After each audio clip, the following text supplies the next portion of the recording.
أعوذ بالله أعوذ بالله من الشيطان الرجيم بسم الله الرحمن الرحيم الحمد لله رب العالمين والصلاة والسلام على سيدنا محمد وعلى آله وصحبه أجمعين والسلام عليكم ورحمة الله وبركاته. Frères et sœurs, assalamu alaikum wa rahmatullahi wa barakatuh. J'espère que vous allez tous et toutes bien en ce début de soirée de ce jour de lundi 23 mars. Et il est précisément 20h07. Bonsoir à toutes les personnes qui n'ont pas de confession musulmane qui écoutent cette présente vidéo. Frères et sœurs, comme l'indique l'introduction de celle-ci, nous allons nous intéresser à notre série de vidéos « Quoi de neuf chez les prédicateurs, chez les imams de France ». Nous avons prélevé un extrait dans une vidéo qui a été réalisée par Nader Abou Anas en date du 19 mars de cette même année, laquelle dure 9 minutes 13 secondes et qui a pour titre « Soit un exemple ».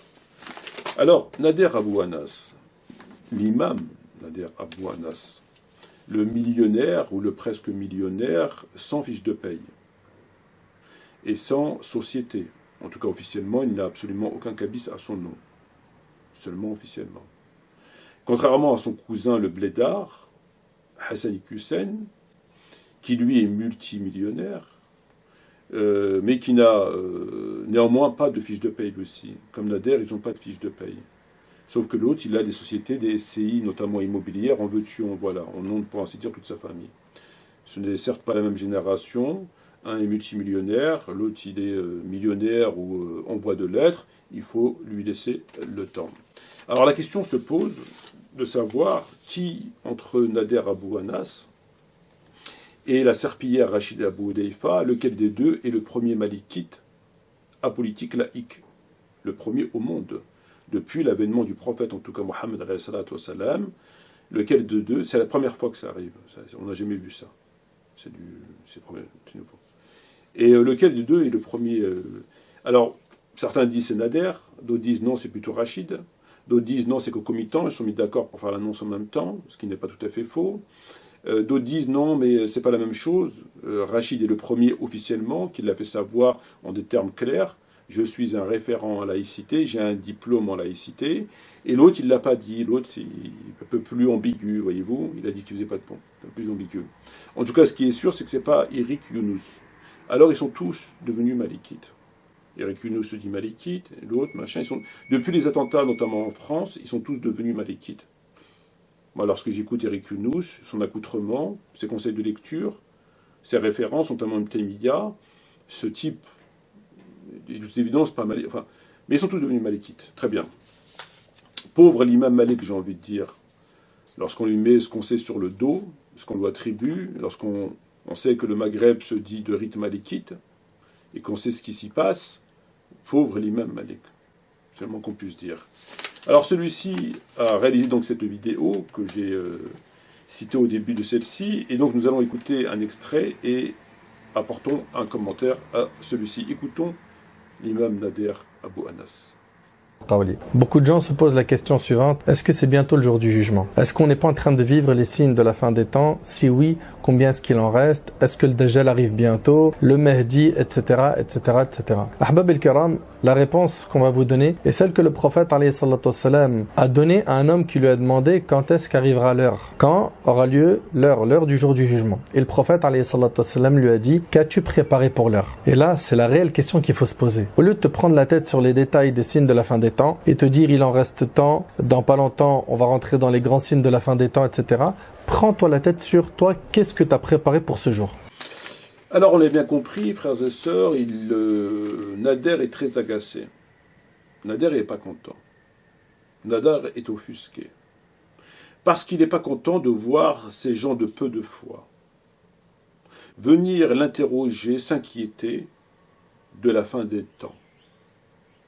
L'imam Mahdi, le Dajjal, il n'est pas content.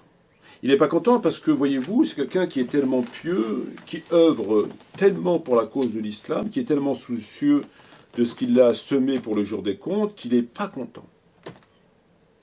Parce qu'il leur dit: qu'avez-vous préparé en vue de cela?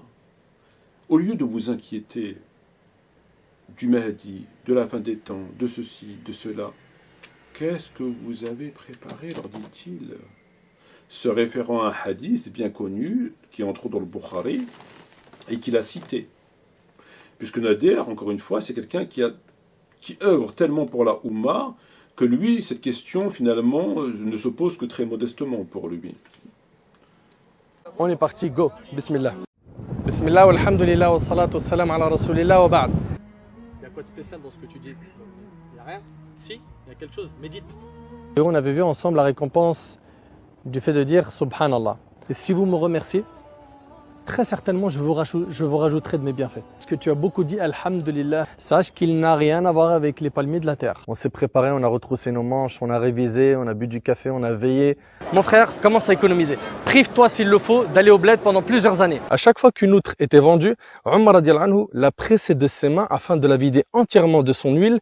Et combien de fois est-ce qu'on a réellement mis ça en pratique? Plus tard, tu prends de l'âge et tu perds de l'énergie. 7 catégories de personnes qui seront sous l'ombre du trône d'Allah Azza wa Jal, tous les biens de la vie d'ici-bas.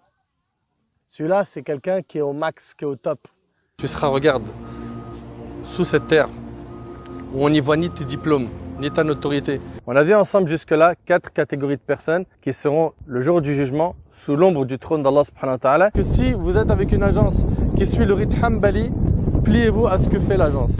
Nous avons quitté Arafat, actuellement nous sommes à Muzdalifa. Pour faire des halaqat de Coran, organisez-vous pour apprendre des choses dans la religion, ne perdez pas votre temps, Allah yabarik fik. Que la plupart sont venus pour lever les mains. Lever les mains au ciel et invoquer Allah tabarak wa ta'ala afin de récolter le pardon à leur tour. Es-tu utile pour ta communauté?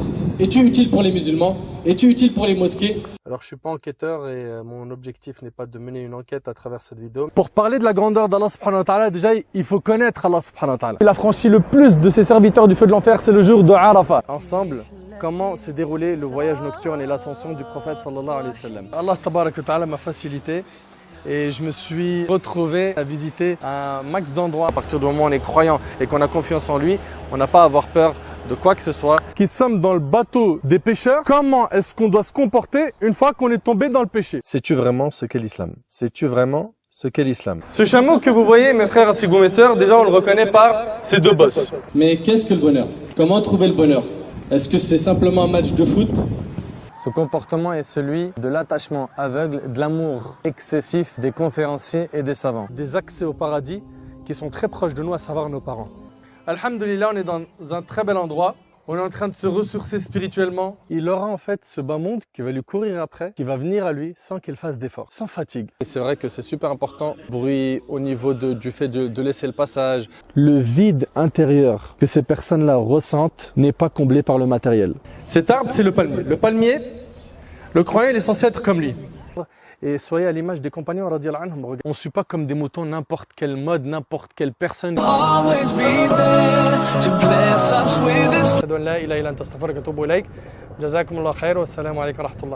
Donc le thème c'est vivre son islam en France. C'est maintenant qu'il faut se ressaisir spirituellement parlant. Deuxièmement, restez chez vous. Bon, c'est pas donné à tout le monde d'œuvrer à ce point. Tout le monde n'a pas les moyens de faire ce qu'il fait. Donc il faut quand même lui reconnaître ça, que c'est quelqu'un qui en fait quand même. Alors il a cité ce hadith qui figure effectivement dans le Bukhari, qui doit servir de support afin de dire ce qu'il a dit, de répondre ce qu'il a répondu. Hadith numéro 6171 et 7153 dans le Bukhari. Anas ibn Malik, un homme interrogea le prophète, alayhi salatu salam, ô envoyé d'Allah, quand l'heure arrivera? Le prophète lui dit que qu'as-tu préparé en vue de cela? 7153, Anas ibn Malik a dit, nous sortions de la mosquée, moi et le prophète, lorsqu'un homme interpella le prophète, il lui dit, ô envoyé de Dieu, à quand l'heure? L'homme lui dit, qu'as-tu préparé en vue de cela? Très bien. Alors, la conclusion, tout le monde l'a bien compris. Le sermon, tout le monde l'a bien compris. La démonstration, tout le monde l'a bien compris. Ne te soucie pas de la fin des temps, soucie-toi de ce que tu as préparé. Et lorsque on prend le Bukhari,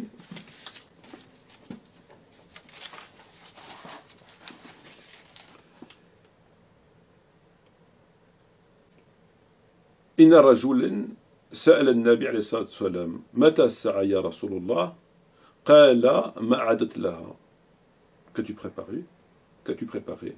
قال ما عدت لها من كثير من الصلاة ولا الصوم ولا صدقة ولكن أحب الله والرسول قال النبي عليه الصلاة والسلام أنت مع من أحببت. Tu seras avec celui que tu as aimé. Alors, ici, il y a deux choses à dire pour conclure. Non seulement on sait que cet énergumène est un hérétique et qu'il est en contradiction avec toutes les obligations que l'on connaît, qu'on ne va pas répéter ici, et qui passe son temps à faire ce qu'on sait. Donc lui-même, il n'a absolument non seulement rien préparé, mais il ne fait que préparer quelque chose, enfin, il est de toute évidence à l'opposé du livre. C'est le moins qu'on puisse dire. C'est pas parce qu'il a une barbe, c'est pas parce qu'il des sites de rencontres, c'est pas parce qu'il fait de la romra, c'est parce qu'il passe son temps à nous parler des histoires machin que ça fonctionne pas comme ça. En tout cas, jusqu'à preuve du contraire. Donc non seulement il faire du tourisme, non seulement il n'en glande pas une, il égare des gens, etc., etc. Mais là, pour la démonstration, le plus important qu'il faille dire, c'est qu'il a fait dire au prophète, dans ce hadith étrange, ce qu'il n'a pas dit. Lorsqu'il prend ce hadith et qu'il le cite pour répondre à ceux qui l'interrogent, et que le prophète leur dit qu'avez-vous préparé en vue de cela, qu'as-tu préparé en vue de cela, et qu'il s'arrête là, il a pris le ciseau et il l'a coupé. Parce que sa démonstration est en vue d'inciter les gens à œuvrer, c'est-à-dire de faire. Il ne faut pas te contenter de la fin des temps. Fais. Nous savons que la quasi-intégralité des musulmans, en tout cas ceux qui l'écoutent, parmi les musulmans et les musulmanes, font au moins la prière, accomplissent au moins la prière, on est d'accord, le ramadan, pour l'essentiel, et de temps en temps donnent une petite aumône par-ci par-là. Pour ainsi dire, tous les musulmans font ça, la prière, le ramadan. Le reste, ils ne le font pas. On le sait, mais ça, ils le font. Or, le hadith, que nous dit-il? Le hadith est une incitation, justement, à ne pas faire. C'est tout le contraire de sa démonstration. Premier hadith. Quand arrivera l'heure, Mata Sa'ya Rasulullah, qu'as-tu préparé en vue de cela? Qu'est-ce qu'il a répondu l'homme? Et c'est là qu'il ne l'a pas cité. Ça, il ne l'a pas dit. Il s'est arrêté à la réponse du prophète. Qu'as-tu préparé en vue de cela? Que répondit l'homme? Aucune chose. L'homme, il n'a rien préparé. Ni beaucoup de prières, ni jeûne, ni aumône. Mais j'aime Allah et son messager. Tu seras avec moi alors, lui dit le prophète. Le second hadith. Ô envoyé de Dieu, à quand l'heure? Qu'as-tu préparé en vue de cela? À ces mots, l'homme sembla incapable de répondre. Il était incapable de répondre. Mais il dit ensuite, ô envoyé d'Allah, je n'ai préparé ni beaucoup de prières, ni beaucoup d'aumônes, ni beaucoup de jeûnes. Mais j'aime Allah et son messager. Tu seras avec celui que tu as aimé. En d'autres termes, le hadith dit le contraire de ce que lui veut faire croire. Parce que si on suit ce hadith, pour aller au paradis, un peu de prière, un peu de jeûne, un peu de sadaqa. Ça suffit. C'est ce qui est écrit dans le hadith. Il n'y a pas besoin de faire plus. Alors que lui, lorsqu'il a coupé, il veut faire croire qu'il faille œuvrer. Or, ces gens, la quasi-intégralité des gens qui lui parlent, œuvrent déjà en ce sens. Donc s'il cite tout le hadith intégralement, s'il avait cité le hadith intégralement, sans couper là où le prophète a dit qu'as-tu préparé en vue de cela, ben les gens leur ont dit c'est bon, on va être avec le prophète. Moi je jeûne, peut-être plus que l'homme, je prie peut-être plus que l'homme, je fais la sadaqa peut-être plus que l'homme, et je vais au paradis. Ben, l'homme c'est ce qu'il dit. Mais lui il a coupé. Pour mettre ce qu'il voulait derrière. Pour pouvoir faire le beau. Du style agissez. C'est un hadith sahih. Et on sait que malheureusement dans le Bukhari, il y a des hadiths comme ça. Avec des formules à la carte. Ce fameux hadith où lui dit Man shahada la ilaha illallah wa Muhammad Rasulullah la yamassa'un nar jahannam. Le feu de l'enfer ne le touchera pas. Il existe un certain nombre de hadiths où il n'y a pas besoin d'agir. Ce fameux hadith avec Abu Huraira et Omar ibn Khattab, lorsque les chaussures machin, qui lui dit non, il faut les laisser agir. Il ne faut pas leur dire ça, sinon ils vont. Il existe des hadiths comme ça, effectivement, où il n'y a pas besoin. Et puis d'autres, c'est tout le contraire. Donc ça dépend. Mais ce hadith qu'on vient de citer, il n'y a pas besoin de faire davantage. Les gens qui écoutent ces vidéos, ou les gens Les musulmans ordinaires, je dirais, ben, ils font tous la prière. Ils font tous le ramadan. Ils donnent tous une petite pièce par-ci, par-là. Ils seront tous avec le prophète. En tout cas, ça suffit. Donc sa démonstration, en fait, ce hadith, il n'aurait pas pu s'en servir s'il l'avait cité intégralement. Parce que si il répond aux gens, un jour un homme a dit au prophète à quand l'heure, et l'homme lui dit que tu prépares en vue de cela, et l'homme lui dit j'ai rien fait ou pas grand-chose, un peu de prière, un peu de jeûne, tu sors avec moi, bah, les gens lui ont dit bah, écoute Nader, bah, c'est bon, on est tous au paradis, on est tous avec le prophète. Donc en fait il a coupé au moment où le prophète dit que tu prépares en vue de cela. Il coupe, et il met sa réponse à lui, comme il l'a fait dans l'extrait. Il fait dire au prophète, il fait croire aux gens qu'il faille œuvrer. Au-delà de la prière al-Ramadan et Sadaqa. Ce hadith cause problème. Comme il n'en existe pas mal d'autres dans le Bukhari. Ce hadith cause problème. Alors on peut discuter sur plein mal de choses. Que la zakat n'était pas révélée à cette époque, par exemple. Peut-être. Si on étudie, alors je ne sais pas, le ramadan avant, bon, il y a des interrogations. Peut-être que c'était pour cet homme, uniquement. Peut-être beaucoup de choses. Mais en tout cas, ce hadith pose problème. Et on ne peut pas l'exploiter, nous, aujourd'hui, en ce sens.